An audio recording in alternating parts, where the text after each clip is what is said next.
what I haven't talked much on this channel is, hey, when you lay people off, somebody's got to pick up the slack, right? So when you lay off a certain amount of people, and they were actually contributing, and sometimes I do question what these people were doing, but most of the time they actually are contributing. So in the case of Starbucks, they have about 10,000 US employees, you can see that. And they're saying that they're gonna lay off about 1,000 people. So they're laying off about 10% of their workforce, right? So when you look at that, it's like, okay, what does that mean for you if you're still working at the corporate spot, right? If you're still working in the corporate umbrella of Starbucks, you're like, you know what does that mean to you? So one of the things that comes to mind is efficiency, right? The more efficient you do your job, the better it is going to be for you, right? Because then you're like, I can do 100% of my volume in about 30 to 40%, right? Of the day, and then I'm done with the rest of the day, and I can do other things. So that is probably an exception, not the rule, right? So according to most studies, the average corporate employee is only productive for around 60% of their workday. And I just typed it into Google. You can find this info yourself, right? Meaning they are only truly efficient for portion of their time at work. Factors like interruptions, ineffective meetings, distractions can significantly impact productivity levels, right? So research shown that the office workers may be even less productive, and some studies show that only around 2.5 hours of productive time per day. So I made a poll on my YouTube channel, and um, I asked people like, hey, what do you think? Should federal employees work for 40 hours a week, or should they work less because they're going to get paid less? So let's see what you guys answered, because it's quite interesting to see what you guys um, did say. So here we go. So I asked, should a government employee work for 40 hours? 83% said yes, and 17% said no. This is obviously, for these guys that are really into statistics, not a scientific method, because it's only 130 votes. But this kind of goes through it that 17% of people say no, they shouldn't work 40 hours a week. And those people are probably not that efficient because they just don't want to work, right? And they're good talkers. They got good, they can talk a smooth game. And then once you do that, you're just going to have a harder time getting stuff done and getting progress on the company. And since it's not your company, you probably don't care, right? Okay, but the comments are brutal. Like, the comments are just like, oh my goodness, let's read some of them. Because I feel like when we're talking about these picking up the slack and doing all these other things, it's just absolutely crazy what these people are saying. And you can read these yourself. So here we go. No, because they all should be fired and tried for treason. That's not good. I think they should work at least 40 hours a week and get quarterly reviews on performance. Yes, no more wasteful flex schedules. Work, I thought you guys wanted them fired. And they ruined my ability to travel during COVID. Passport renewal in 2020 should have taken less than 6 weeks, took 6 months. So people are not happy about this, right? So they're like, hey, we're fellow workers, did not really show up, and so they got to pick up the slack. And this video today is about the delta between you being productive and laying people off, right? So in the case of Starbucks, there was 10,000 people. They've laid off, 1,000 people. That's 10%. So that means that you need to increase your productivity by about 10%, from 60 to 70 to 80%, in order for you to absorb that huge cut, right? So does that mean that they're going to give you a raise? Most likely they won't. They're just going to tell you, if you don't like it, there's the door, right? So you're just gotten handed more work for less pay. So you're doing now somebody else's 10% of somebody else's job, and you're not going to get that raise, right? Because why would you? And if they say, if you have an issue, then just leave. And if you want to leave, we're not going to give you ever severance, and please don't let the door hit you, because just, grab your shit and get out, right? And so this is just absolutely crazy when you think about it, that you're going to have to do 10% more work on the same pay. But a lot of Americans say, hey, government employees, as you've seen in the comments, are not even working that much. And I know people, and this is what I keep saying it, because I don't know a bunch of government employees. I know contractors that are working a lot, that work for the federal government. But federal employees, I don't know a lot that are actually working that much and be like, oh, I'm stressed out, I'm working 50, 60 hours a week. I don't know that many. But I do know a few of them that are state employed, that are federally employed, that got a real nice gig. They just try to ride it out to retirement and say, hopefully they don't hit me. It's like these what do you call them? These animals crossing the lake and trying not to get too eaten by crocodile, zebras, and all kinds of other animals. Be like, hi, it was Jimmy. Jimmy got caught, and thank God it wasn't me. So, and then you know, there's another water, another river, and you just gotta pray that it's not you, because you never know what they're gonna do. Especially with the government, you just don't know if it's gonna be you or your counterpart, right? And it is just absolutely crazy times. But hey, this is where we're at. We can't really change it. At least none of us can, unless we're market makers. And I don't think that any of my viewers are actually market makers. Neither am I. So there's no way for me to do it. But then again, there's so many opportunities out there that you can kind of delve into and do things, because I've just talked to somebody that's been unemployed for since 2023 and thinks he's doing nothing wrong. He just thinks that they're not it's not my fault. It's not my fault. And I always talk to these people and say, why do you think it's not your fault? Well, I've been applying. So how many? Oh, about 20, 30 resumes a week I'm sending out. And I said, so how many interviews you had? You know, about once every few months I get an interview. And so I said, so how long have you been job searching? Oh, since May of 2023. And I'm always like, man, what do you live off of? Oh, I live with my parents. How old are you? Oh, I'm in my mid-30s. And this always shocks me. It always shocks me that you're like, man, you're living with your parents and you're like unemployed for 2 years. What have you been doing? How long does it take you to do a high quality application? Probably takes about an hour to do, right?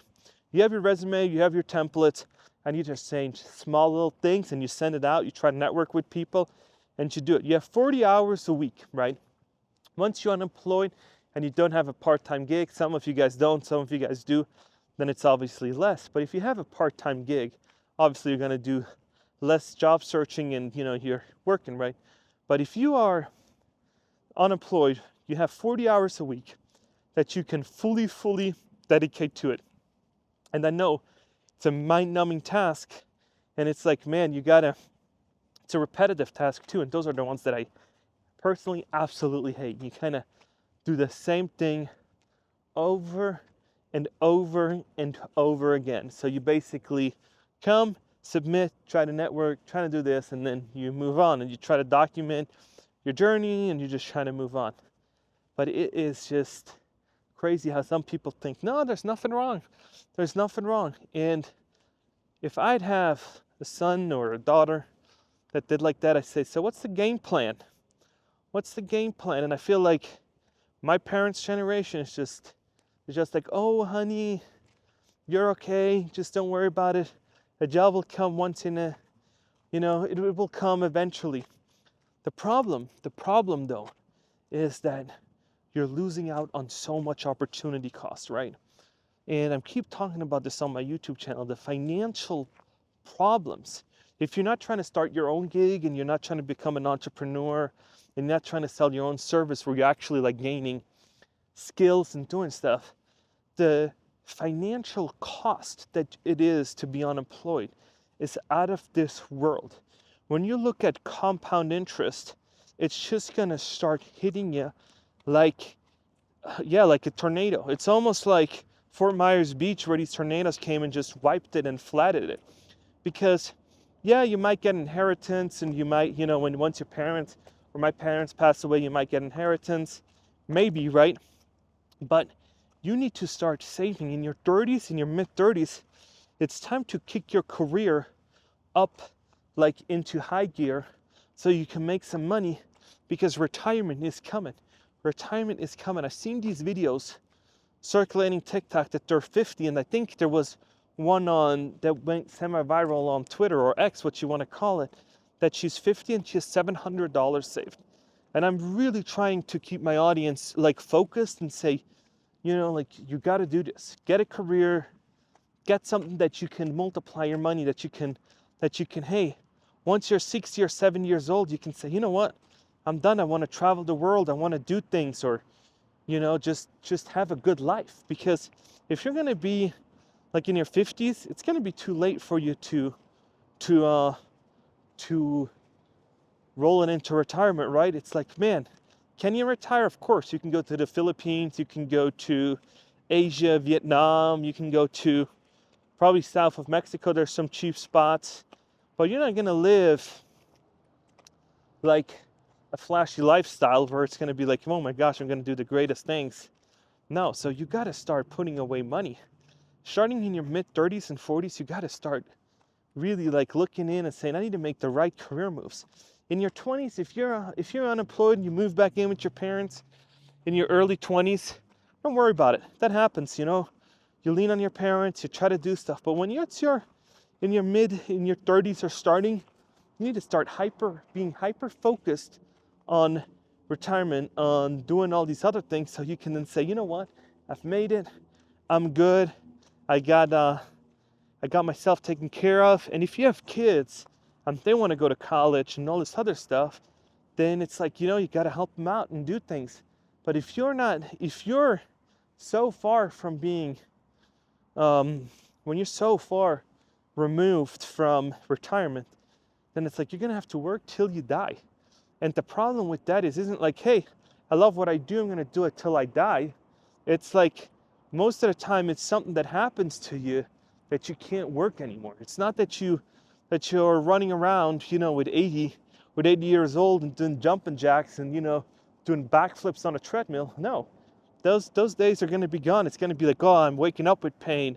Oh, I got a lung appointment here. Oh, I got a foot appointment here. Oh, I got a hand thing going here. Oh, I have arthritis going on. So you're starting to have all these problems that just come along with just being alive for so long. And you're like, hey, I got to focus in. So let this be a rule. Like, let this be a motivation for you to say, you know what? Let me start looking at my finances every day and starting to like say, hey, I need to change something. I need to go out and get a better job, start networking, because I'm still meeting people that don't understand the concept of it, and that don't understand the concept of referrals, and that don't understand how the corporate world works when I talk to them in their 40s, right? And it's all about who you know, how you meet, and how you do things. And once you do that, once you're like in it and you're like, hey, I have a good relationship with this, and then you're gonna get a referral, right? You're like, hey, I know this great guy who's gonna help, build this company out, or I got the right guy for you. You should talk to him, right? And if you just come and ask to a random, you come and ask me, like, hey, I see you got this person in your network. And I say, yeah, I do. And then they say, can you refer me? I say, no, I can't refer you. Haven't met you. I don't know how your resume looks. I don't know how you are, how everything is about you. Like, are you rude? Are you cocky? Are you an asshole to work with? And that's why when I say, hey, I give you a referral, I need to know that, hey, your resume is good. Hey, you interview at a pretty decent rate. Because guess what? For you to reach out and say, hey, hey, can you introduce me? All of a sudden it's like, yeah, I can do that. And then you're an asshole to the person. Guess what happens? It's not bad on the person that got the referral. No, it's bad on me, because I can't refer anybody else out anymore, right? To that other person, because then they're like, if they're a good friend, they'll say, well, what a tool you sent me, right? But most people say, oh, I'm never going to ask this person out again, or I'm never going to take a referral from them again. So you got to be cautious with what you do, right? So just asking, hey, can you introduce me? Probably not the best way. Be like, hey, in order to do it the right way, be like, hey, here's my resume, here's my thing. Can you help me get in touch with this person or this? Or hey, let's have a chat. And then once you have a coffee chat or something, all of a sudden you can say, you know what? You're a good dude, I see, or gal or whatever, and I could see you'd be a great fit. But if that doesn't happen, and you're just like, let me get a referral. It's not gonna happen. You gotta clean up. You gotta clean up LinkedIn. You gotta clean up your resume. Clean it up, and then all of a sudden, offer something, right? Hey, I see that you're. I love to get introduced to this person in your network. Guess what? I got something for you. I know this other creator that's also doing YouTube. I'd love to connect you and see if you guys can collaborate or something. All of a sudden, I seem like, oh, and this is what these executives at these super high companies do really well. They're good talkers. They're smooth. That's what they do. And most of them have no idea how the product works. No idea, but they're really good at networking, right? That's why they got there. They didn't get there with being the smartest or the greatest. Nah, there's way smarter engineers than VPs, right?